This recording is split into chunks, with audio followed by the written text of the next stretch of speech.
again, everybody, and welcome into Gamecock Central Radio. It's Emerson Phillips, joined by staff writer Collyn Taylor for a look at Gamecock baseball. We got your 2018 Gamecock baseball primer today with practice getting underway on Friday of last week, and the Gamecocks did have 3 scrimmages over the weekend under new head coach Mark Kingston. Collyn, pitching heavy on Friday. Apparently the pitchers dominated, and the hitters kind of got into the swing of things on Saturday with double-digit hits and runs. And then Sunday's scrimmage was postponed until Monday due to the rain that we had over the weekend here in the capital city. So, Collyn, bring us up to speed on Gamecock baseball. We're 18 days from the season opener. The Gamecocks will take on VMI in the lid lifter. That's Friday, February 16th, 4 o'clock, first pitch at Founders Park. And that'll be the first game of the Mark Kingston era. So, new age, new era for Gamecock baseball here, Collyn, and they got started with practice on Friday. Yeah, and I think everyone's kind of, fans, the coaching staff, and the players are all kind of anxious and ready to end these scrimmages and kind of get to playing, just because there's kind of so much talk about, what Kingston's team is going to look like and all that. So I think the entire team is ready to kind of get going. But they've looked a lot. Some of the pitchers have looked really good. Some have looked shaky, obviously, and the hitting's coming along. I think that the offense has looked really good over the last couple of days, which is indicative of how Kingston and his staff coaches the hitters. So I think it'll be a fun season. This team's kind of shown a lot of promise of what it could turn into this season over the first, 3 scrimmages of the preseason. Collyn, a lot of emphasis on the pitching staff on this first weekend of preseason practice, and reading from your article that's on GamecockCentral.com right now, every pitcher on the Gamecock staff threw at least 1 inning this weekend? Yes, and, they've even thrown some guys twice, just to see how they react in, bullpen situations, if they have to come in after a few days, how their arm handles it. So, John Gilreath, Hunter Lomas, and Corey Stone, or and Cam Trigali, or some of the guys, along with a few others from Monday's scrimmage that threw on Friday, just to see how their arm handles it. And it's kind of the staff's way of testing out bullpens and how these pitchers can take care of their arms over a few days and come back just a few days later. So it's good practice, and they're also testing out some guys. Some guys went more than 1 inning over the course of their outing to see if they have kind of starter stuff and what it looks like the second time through an order. So it's good for the pitchers, and it's a good sign for the coaching staff if all the guys are. The only pitcher that didn't was Cody Morris, who's being held out with just some tendonitis. They should be fine in the next couple of weeks. So, it's good practice for the staff to see what each pitcher has, and good for the pitchers to get out on the mound. So it's good all the way around. Junior right-hander Adam Hill figures to be the ace of the Gamecock staff here in 2018. He's from T.L. Hanna High School in Anderson. He said he looked good this weekend. Yeah, he looked like a Friday night guy. His fastball is obviously his go-to pitch, and that's kind of the pitch he works off of. But he's thrown, he's incorporated a curveball, he told me, into his arsenal that he's pretty confident with. And he has a couple other pitches that he toys around with, but he looks like a Friday night guy, and he has the velocity to be a Friday night guy and the demeanor to be a Friday night guy. And he looked that way through the first couple innings he was out on the mound. So I think there's a lot of room for improvement, obviously, with Adam Hill, but he looks. I mean, he's had 2 years to groom under Clark Schmidt, Braden Webb, and Will Crow. And he's looked a lot like a Friday night guy the first couple innings that I've seen him pitch this winter and spring.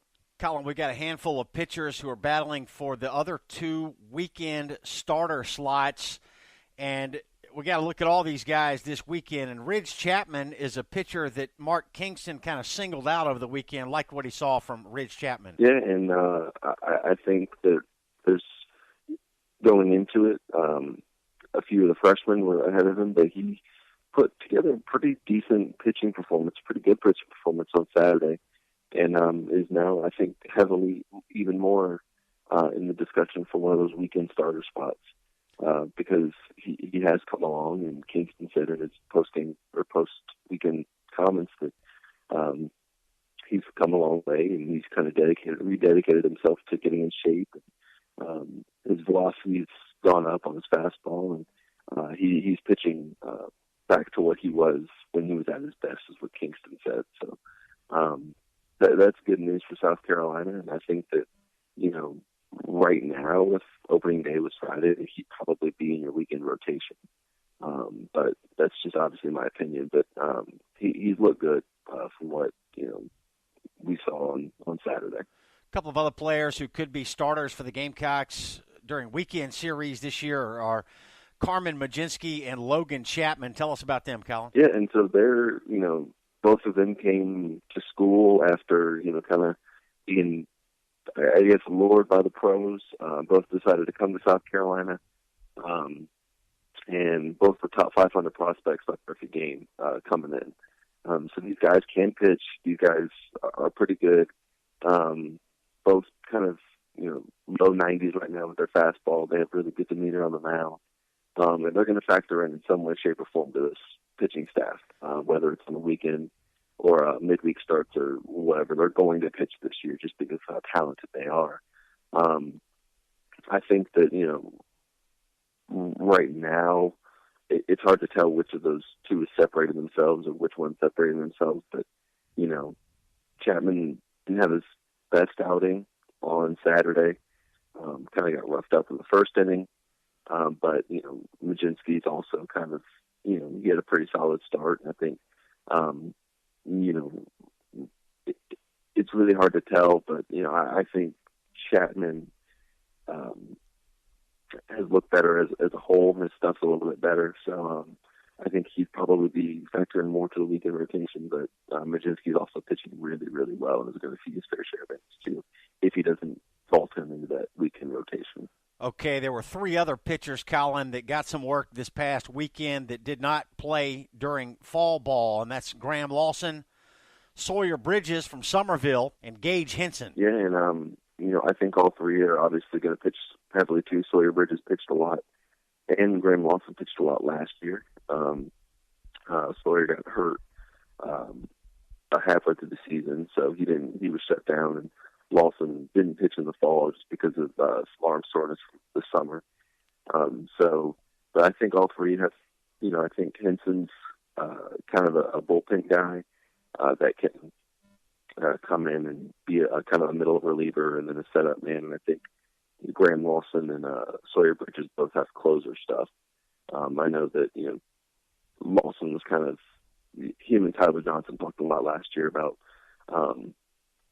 him kind of taking over that closer role, and Lawson, had some control problems in his first start back from that arm soreness on Friday. But I think he was in the mid-90s last year, and his velocity has only gotten better.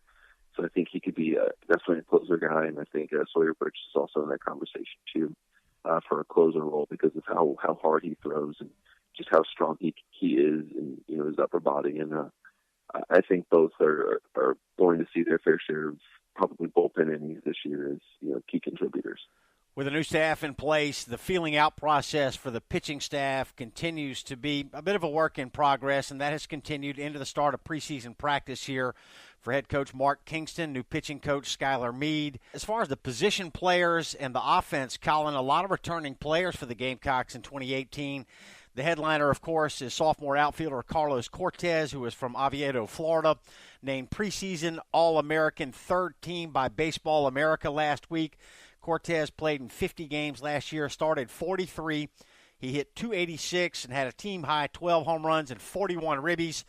He made the SEC All-Freshman team and the SEC All-Tournament team. He had a huge week in Hoover last year with 3 home runs, 8 knocked in, 5 runs scored, and 8 walks. And Cortez has been named the number 35 best college prospect for the 2018 Major League Draft by Baseball America, and he was one of the top players in the Cape Cod League last summer. So Cortez anchors part of a returning Gamecock offense that will feature T.J. Hopkins from Somerville, Jonah Bride, maybe the top third baseman in the SEC, Chris Cullen behind the plate, and Madison Stokes at shortstop. Yeah, and the pieces of the puzzle are there. But Bride, Tolbert and Riley Hogan started a little bit last year.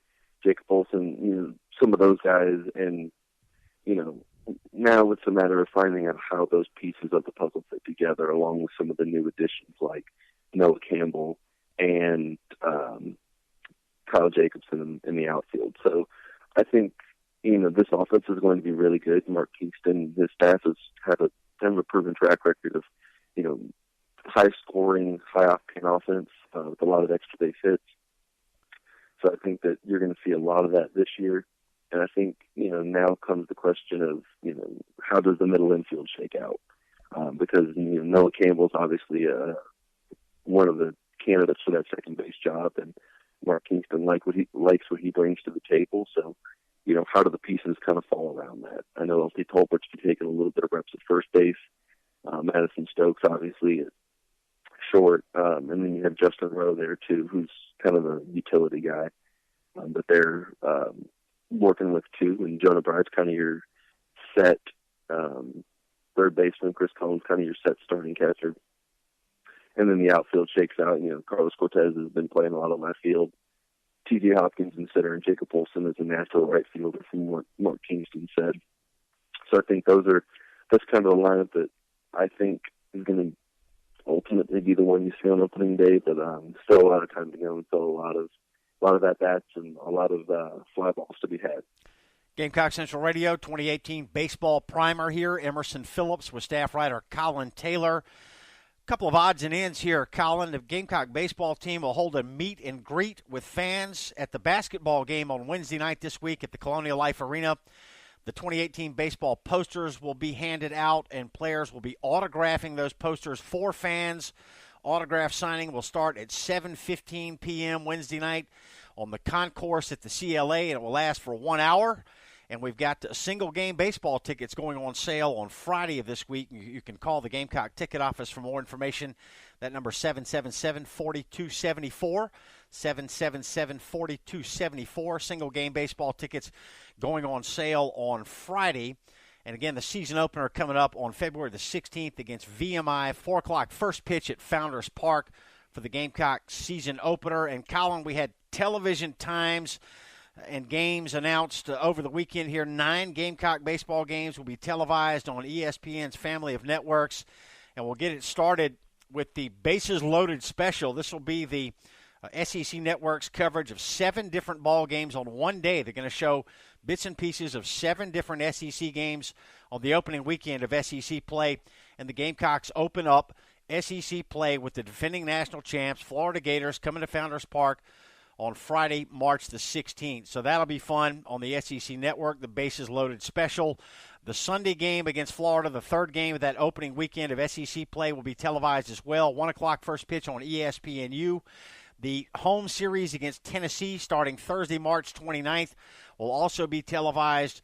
And the non-conference game against North Carolina up in Charlotte on April the 3rd will be televised as well. You can read more about television games on Gamecock Central and on GamecocksOnline.com. So, Collyn, we're getting baseball cranked up here, and we're going to have a lot more baseball coverage to come on Gamecock Central. Yeah, it should be a lot of fun, and it's the best time of year with basketball and baseball going on simultaneously. So, a lot to look forward to in Columbia over the next few weeks. All right, Collyn, we appreciate your work, and we look forward to talking more baseball with you here on Gamecock Central Radio. Thanks very much. Absolutely. Thanks for having me. That's Collyn Taylor, our staff writer with Gamecock Central, and I'm Emerson Phillips, and this is Gamecock Central Radio. Thanks for being with us.